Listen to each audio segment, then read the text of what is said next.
Actuellement ta jabarani filɛbɔ an ka foli ni waleɲuman bɛ ka ɲɛsin aw bɛɛ lajɛlen ma aw dan ka na dɔgɔkun kibaru kɛnɛ kan kunnafoni kumabaw ni ye olu ye siraw caman tiɲɛnen don Bamakɔ kɔnɔna la bi ka sabu kɛ sanji ye o kɛn bɛ sababu ye ka sira matarafali gɛlɛya a baarakɛbaw bolo kɛrɛnkɛrɛnnenya la bolimafɛn sensabatigiw ani bɛɛ bolimafɛn tabaw. Épisotomie ale ye wale min ni o bɛ kɛ an ka kɛnɛya tigilamaw fɛ kɛnɛya tigilama jolenw ka ɲɛfɔliw la u y'a yira k'a fɔ ko nin bɛ kɛ yaasa ka musolakaw ka u kisi. Halisa aw dangana kunnafoniw kɛnɛ kan a yirala aw la sisan da in na k'a fɔ min ye sirabakana caman bɛ Bamakɔ kɔnɔna na bi minnu ni olu tiɲɛ bɛ ka sabu kɛ samiya sanji ye o sanji nali kɛn bɛ sababu ye ka dingɛ caman sen sirabakanaw la wa a kɛn bɛ ka bɔgɔndoro olu caya min kɛn bɛ ka siraw bolili gɛlɛya a matarafabaw bolo kɛrɛnkɛrɛnnenya la min ye bolimafɛn sensabatigiw ani ka taa se bɛɛ bolimafɛn tabaw ma olu ka sirabakan boli o kɛn bɛ kɔlɔlɔba ye u bolo kosɛbɛ bari sirabakan kasara o bɛ ka caya olu fɛ nin waatiw la. Min ye Mayimuna Dawu ye ale ye ɲinini kɛ nin ko in kan an ka jɛ k'a ɲɛmada. Tuma caman i b'a mɛn ko katabani binna a dun caman bɛ kɛ jinɔgɔba ninnu yɔrɔ ni fɛnw na i b'a ye a fana bɛ kɛ sababu ye hali olu ka baara a bɛ gɛlɛya don. Sira fan bɛɛ tiɲɛni o bɛ na ni kamanagan jugu ye a matarafabagaw bɛ min na diɲɛ don o don o ye ganakaw sigikan ye kabini samiya bɛ daminɛ o ye ganakaw ni hɛrɛ farali barisa u ka siraba tɛ se ka bɔ cogo si la o kama u bɛ weleweleda kɛ ka ɲɛsin jamana ɲɛmaaw ma samiya fɛ gana sira fan bɛɛ bɛ minɛ k'a tiɲɛ ni k'a kɛ bɔgɔ ye o min bɛ kɛ sababu ye ka yɔrɔlatagaw gɛlɛya u ma ni o fana bɛ kɛ sababu ye ka dankari maa caman ka sɔrɔdaw la. Aw ye sira yɛrɛ ye position min na sira b'o position de la komi an bɛ waati min na sisan ka daminɛ goudron baarayɔrɔ la Grand Hip yɔrɔ in na ka tɛmɛ ka taa fɔ Guana u b'a fɔ yɔrɔ ma ko Cité normalement o sira in kan ka taa fɔ o yɔrɔ de la pour que ka se ka Guana sira ka se ka sira in kan ka sama ka taa o yɔrɔ de la samiya kɔni mana don o sira in bɛ mɔgɔw tɔɔrɔ ka se hakili la maa ma nɔgɔn.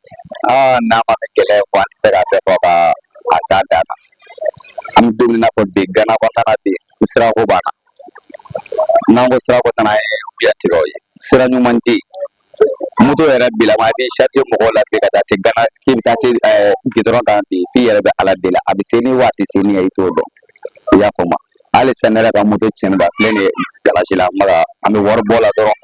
Gana sira t'an bolo dɛ n'a bɛ solution min ɲini a k'o ɲini jamana mabɔw fɛ u ka ɲamɔ ni sirako ye sirako yɛrɛ de banna. Maa minnu bɛ don katakatani kɔnɔ olu b'a yira k'a fɔ ko nin sira in degun fanba tabaga dɔ ye olu ye barisa olu bɛ se ka kɔlɔlɔ caman de sɔrɔ a kan waati caman na.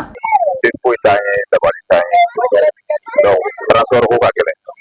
sotarama tɛ sɔrɔ ka taa ni fɛnɛ tuma dɔw la gɛlɛya b'a sɔrɔli la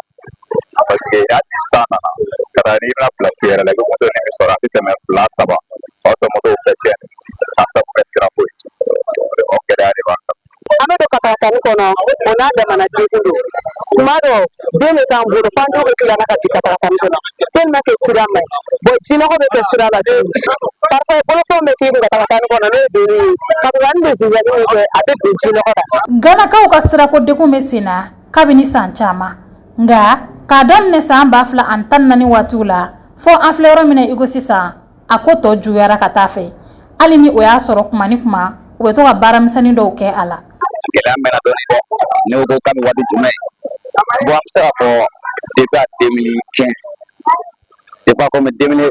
bon ka taa fɔ 2000 kɔnɔna mais an bɛ se ka daminɛ 2014 kɔnɔna la ka taa se bi ma sira t'an bolo mais a ka ca Ala fɛ u bɛ to ka bali ka a dilan dɔɔnin ka arranger dɔɔnin mais an bɛ don min na fɔ bi sira yɛrɛ de tɛ yen ni san yɛrɛ nana dɔrɔn baara tɛ yen yɛrɛ quoi ya an kɔni bɔ dɔrɔn nasɔngɔ ɲini a banna quoi n'o tɛ dɔrɔn foyi t'an bolo yan bilen. Ka kɛɲɛ ni nin ko in ye Ganakaw b'a ɲini jamana ɲɛmaaw fɛ u ka fɛɛrɛ bɛɛ lajɛlen kɛ yaasa ka se ka fɛɛrɛ ɲini u ka sirako la o min kɛn bɛ k'u degun an bɛ don min na i n'a fɔ bi. Ni Ala y'a latigɛ ni partenaire ɲuman sɔrɔla mun bɛ se k'an dɛmɛ ka se ka sira in bɔ ka taa fɔ Guana Cité la o kɔni o ka d'an ye kosɛbɛ. Vraiment an bɛ min ɲini autorités fɛ n'u sera ka na an ka sira dilan ka dɔɔnin k'a la hali n'u b'a fɔ an bɛɛ ka cotiser a ka d'an ye parce que an bɛ danger la n'i y'a mɛn mɔgɔ bɛ boli wari de ɲini sira ka ɲi de sira man ɲi katakataniw bɛ bin ko caman kɛ ni mɔgɔw ye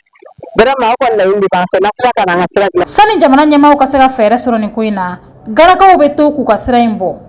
maɲumantɔ ko ani misimisi kɔnɔna na sani jamana ɲɛmaaw ka u ka weleweledakanw jaabi.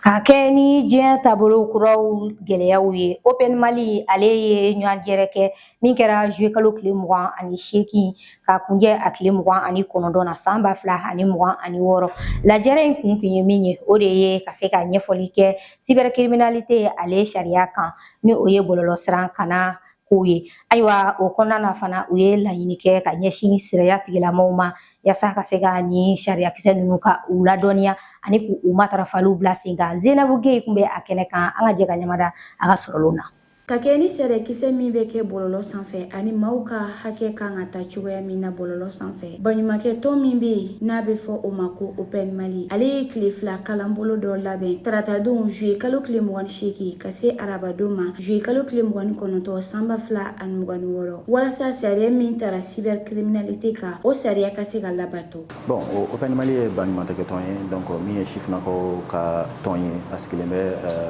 adamadenya hakɛ lafasali kama an bɛ kalanko ɲini an bɛ kɛnɛya ko ɲɛnabɔ mais kɛrɛnkɛrɛnnen an ka bi lajɛrɛ bɛ tali kɛ adamadenya hakɛ lafasaliw la. Bon, hakilina caman nana n'a ye donc n'i y'a jateminɛ an ka jamana in kɔnɔna la depuis wagati jan loi dɔ taara sariyakisɛ dɔ taara n'o bɛ tali kɛ cybercriminalité la donc o cybercriminalité sariyakisɛ in talen don donc a bɛ boli jamanaden bɛɛ lajɛlen kan jamanaden fanba kuma caman i b'a ye kumaw bɛ kɛ fɛnw bɛ kɛ donc an fana ka baara kɔnɔna la an nana jateminɛ an bɛ se ka baara jumɛn kɛ walasa jamanadenw bɛ se ka bɔ sariyakisɛ in kalama donc o baara de hukumu kɔnɔna la ani pôle national de lutte contre la cybercriminalité an jɛra ka lajɛrɛ kɛ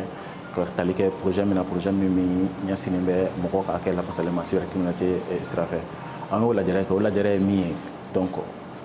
a kun ye pour que an ka se ka sariyakisɛ in yɛrɛ sɛgɛsɛgɛ an k'a ɲɛdɔn et ensuite an ka tila k'a jateminɛ donc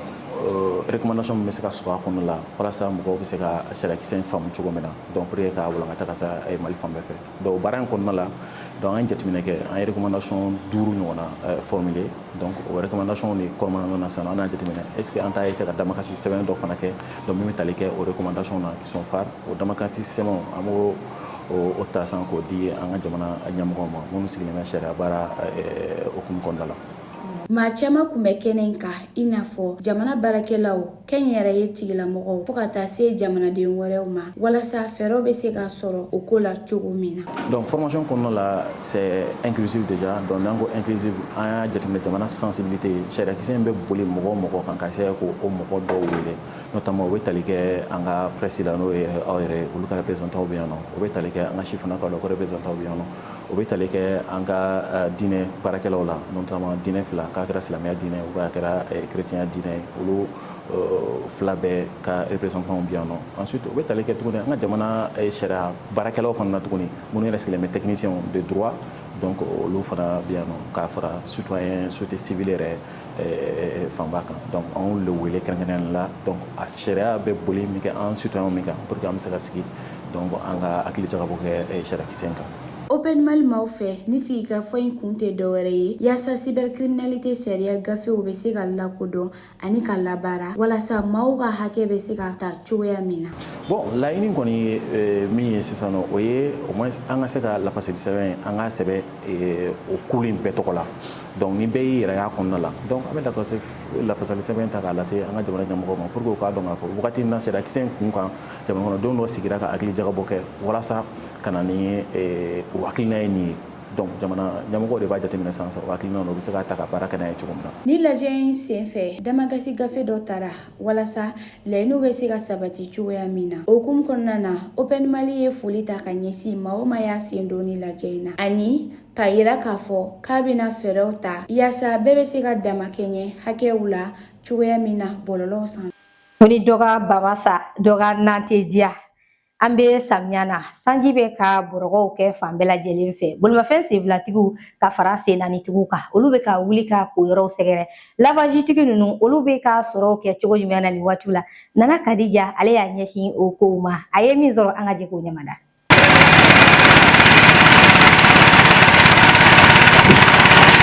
N'i ko samiya i ko kare kɔnɔnaw tiɲɛni ani jinɔgɔbaw fo ka taa se fonse dingɛw gɛrɛni ma Bamako yɛrɛ de bɛ minɛ k'a nɔgɔ nin waati kofɔlen in na o wagati kelen in na bolimafɛnw nɔgɔ bɛ teliya k'a sabu kɛ ji dorodoro ye o min bɛ sɔrɔ fan bɛɛ lajɛlen na o de kama bolimafɛntigi caman b'i jija ni ka lavagitigiw ma gɛn. Samiya koli de ka ca mun na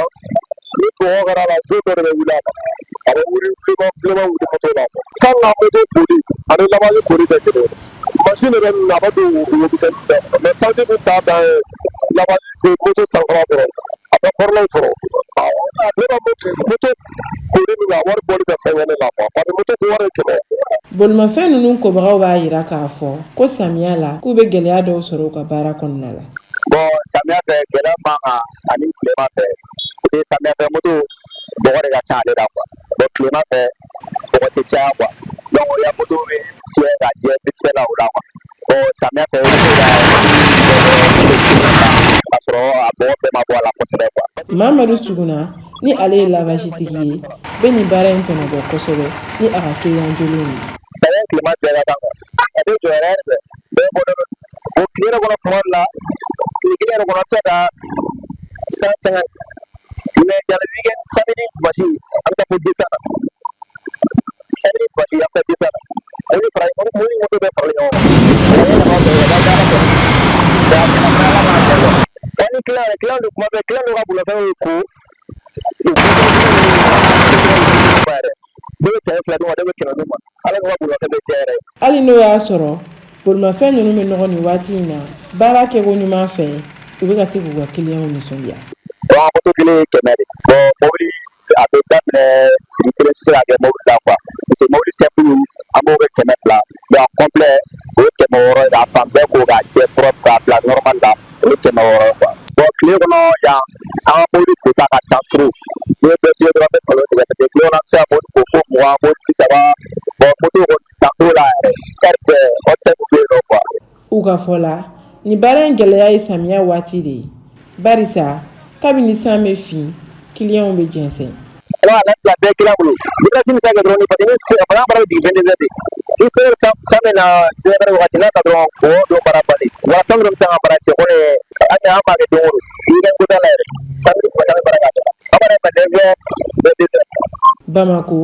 samiya ye wagati ye bolimafɛnw bɛ nɔgɔ wagati min na joona kosɛbɛ barisa u bɛ boli sira nɔgɔlenw de kan o kama bolimafɛntigiw b'u ɲɛsin lavagitigiw ma yaasa ka se u ka bolimafɛnw ko k'u jɛ bi in na sifinaka caman de ye ɲɛsin nin baara in ma yaasa ka se k'u dahirimɛ sɔrɔ a la o kama an b'u carilen sirabadaw la ani sira kunbɛnyɔrɔw la wa ta tɛ se ka kɛ u ko cogo si la jango ni samiya waati in na. Kɛnɛya tigilamaaw bɛ waleya dɔw kɛ min ni o bɛ boli épisiotomie kan épisiotomie ale ye farali ye min bɛ kɛ musolakaw la jiginni senfɛ yaasa ka den nali ka o nɔgɔya walima fana ka jiginni kɔlɔlɔ ka kisi o ma. Docteur Bala Jalo ale ye kɛnɛya tigilamaa ye clinique Musa Jara la ale bɛ ɲɛfɔli k'an ye Harriet Keita ale ka kuma baraw la an ka jɛ k'a ɲɛmada. Épisiotomie ye baara kɛwale min don dɔgɔtɔrɔya la ka dɔ fara musoya da kan o kɛwale de don ka lajɛ pour que jiginni bɛ se ka nɔgɔya cogo min na musow bolo voilà o y'a kɛwale dɔ ye. Nafa min bɛ épisiotomie na nafa ka bon kosɛbɛ kosɛbɛ a bɛ kɛ sababu ye ka jiginni nɔgɔya musow bolo i n'a fɔ ni den dɔw b'a la n'u kɛ kunba kɛ sɛbɛrɛ jiginni bɛ se ka teliya cogo min na a bɛ se ka den kisi fɛnɛ souffrance fétale ma souffrance fétale ye jumɛn ni den sɛgɛnna ni den b'a fɛ ka sɛgɛn an b'a kɛ n'o cadre kɔnɔna na. Épisiotomie ni den jiginni fana kɔnɔna na ni den kolo ni fila bloquera o bɛ se ka kɛ sababu ye ka épisiotomie o y'a nafa dɔ ye bon kɔlɔlɔ min fana b'a la kɔlɔlɔw ka ca kɔlɔlɔw fana bɛ se ka kɛ sababu ye n'a ma furakɛ ka ɲɛ a kɔnɔna na ni fiɲɛ ma k'a la muso ma fiɲɛ k'a kɔnɔna na o bɛ se ka kɛ sababu ye ka na kɔlɔlɔ dɔ ye i n'a fɔ o bɛ se ka na ni infection ni o y'a kɔlɔlɔ dɔ fana ye bubara la o donc yɔrɔnin dɔ de bɛ ci pour que dɔ bɛ se ka fara ka musoya da kan muso bɛ se ka entretien min yɛrɛ k'a la an b'a fɔ muso min caman na safunɛ ji bɛ se k'u kun k'u yɛrɛ nettoyer ji min ji wɔlɔkɔtɔlen na ji wɔlɔkɔtɔlen min ka ɲi kosɛbɛ a n'a tigilamɔgɔ b'a yɛrɛ sanuya fɛnɛ a ka tigilamɔgɔ ka tɛgɛ ko k'a jɛ k'a sɔn a yɛrɛ utiliser safunɛ bɛ k'a la a bɛ safunɛ kɛ ka da nin ko ou bien an bɛ se k'a fɔ k'a kɛ bétadine kɛ bétadine dɔw bɛ yen mun ni dabɔlen musoya yɛrɛ kɛli kama donc on va l'utiliser, on va utiliser très généralement. Mais ni fin bien on va aka fo juala nous sigaro ira maka ko ka tagabulo mai ou bien bana ki se ba fe ka doala on va fina kana doala e bori kana do to la doala pour que tagabulo do be o se ka kala doala to kuma abe fo muso yena ni konoma konnana ke wale do be o ye ka exercice on va fuma ko exercice du plan périnée ma wala do be ko du ka muso yala pour que muso da be se ka maka to no jigini konnana dalil kam muso ya fa muso yena on va fina ni mi ke gelen ko sobe ni muso sigara ere ma ko sobe gi boli kana dɔgɔtɔrɔso la ja kɔlɔsiliw kɛ an b'a fɔ ma ko CPN ko kɛ ni kɔlɔlɔ b'a fɛ ka jigini sɔrɔ o kɔlɔlɔw kɛ se ka kunbɛn joona la pour que muso kɛ se ka sigi jigini kɔlɔlɔ na filɛ waati min ko bi jigini kɔlɔlɔw kɛ ca dɔgɔtɔrɔya taabolo kan an filɛ ɲalaman tile min na mancini caman bɔlen a bɛ se ka kɛ sababu ka gɛlɛya ni caman kunbɛn donc an b'o ladilikan fɔ muso ɲɛna ni muso sigara yɛrɛ ma don min na ka fɔ k'i lajɔlen don boli kana dɔgɔtɔrɔso la joona dɔgɔtɔrɔw kɛ lajɛliw kɛ min bɛ se ka kɛ sababu ye ka kɔnɔmaya nɔgɔya an bolo cogo min. Atelmita Jabarani filɛbaw an bɛ aw fo ka aw waleɲuman dɔn aw minnu sɔnna ka danaya da an ka aw kunnafoni la an bɛ y'a fɔ aw ɲɛna ko a k'an bɛɛ jɛ waati bɛɛ n'Ala ka jɛ ye. L'École supérieure de commerce ESC Mali School of Management, l'école qui forme les leaders de demain, elle se distingue comme l'une des meilleures écoles de commerce de la sous-région. ESC Mali est réputée pour l'excellence de ses formations qui préparent efficacement les étudiants à devenir des entrepreneurs et des managers compétents.